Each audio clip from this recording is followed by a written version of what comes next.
বাংলাদেশের ব্যাংকিং খাতে বর্তমানে সবচেয়ে আলোচিত বিষয় হচ্ছে সরকারি ব্যাংকগুলোর মূলধন ঘাটতি। কিন্তু প্রশ্ন হল, এই ঘাটতি মানে আসলে কি?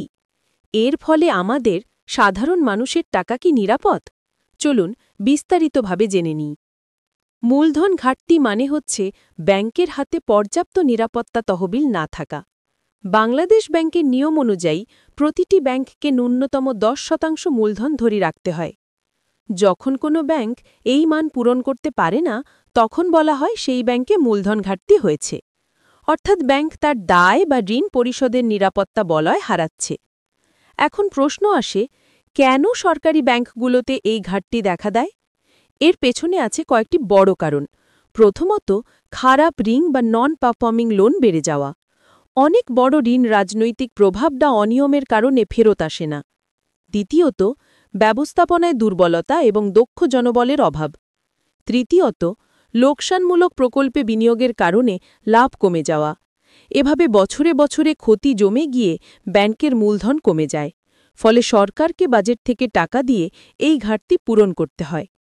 বাংলাদেশ ব্যাংকের সাম্প্রতিক তথ্য অনুযায়ী জনতা ব্যাংক, রূপালী ব্যাংক, সোনালী ব্যাংক, অগ্রণী ব্যাংক এবং বাংলাদেশ ডেভেলপমেন্ট ব্যাংক, এই 5টি ব্যাংকের আর্থিক অবস্থা সবচেয়ে দুর্বল। এই ব্যাংকগুলো মিলিয়ে প্রায় 60,000 কোটি টাকারও বেশি মূলধন ঘাটতি রয়েছে। এদের খারাপ ঋণের হার প্রায় 30 থেকে 35% পর্যন্ত। এটি একটি খুবই উদ্বেগজনক সংখ্যা। তাহলে প্রশ্ন আসে, এই সব ব্যাংকে টাকা জমা রাখা কতটা নিরাপদ? সরকারি ব্যাংক মানে পুরোপুরি অনিরাপদ নয়, কারণ এই ব্যাংকের মালিক সরকার। সরকার ব্যাংকের দায় পরিশোধে চূড়ান্তভাবে দায়ী। তবে কিছু ঝুঁকি আছে, যেমন সেবার মান কমে যাওয়া, লেনদেন ধীরগতি হওয়া, নতুন ঋণ প্রদানে সীমাবদ্ধতা বা ভবিষ্যতে কম সুদের হার পাওয়া। তবে সাধারণ আমানতকারীদের টাকা হারানোর সম্ভাবনা খুবই কম, কারণ বাংলাদেশ ব্যাংক প্রয়োজনে সরাসরি হস্তক্ষেপ করে এবং গ্রাহকের টাকা ফেরত নিশ্চিত করে। ব্যাংক বেছে নেওয়ার সময় কিছু বিষয় অবশ্যই খেয়াল রাখতে হবে। 1. ব্যাংকের খারাপ ঋণের হার বা এনপিএল কত? 2. ব্যাংকটি গত কয়েক বছরে লাভ করেছে কিনা? 3. বাংলাদেশ ব্যাংকের রিপোর্টে ব্যাংকের রেটিং কেমন? 4. সম্ভব হলে আপনার টাকা এক ব্যাংকে না রেখে কয়েকটি ব্যাংকে ভাগ করে রাখুন। এতে ঝুঁকি অনেক কমে যায়।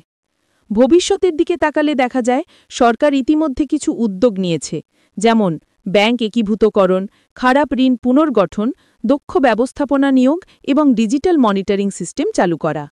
এসব পরিকল্পনা সফল হলে সরকারি ব্যাংকগুলো আবারও স্থিতিশীল অবস্থায় ফিরে আসবে বলে আশা করা যায়।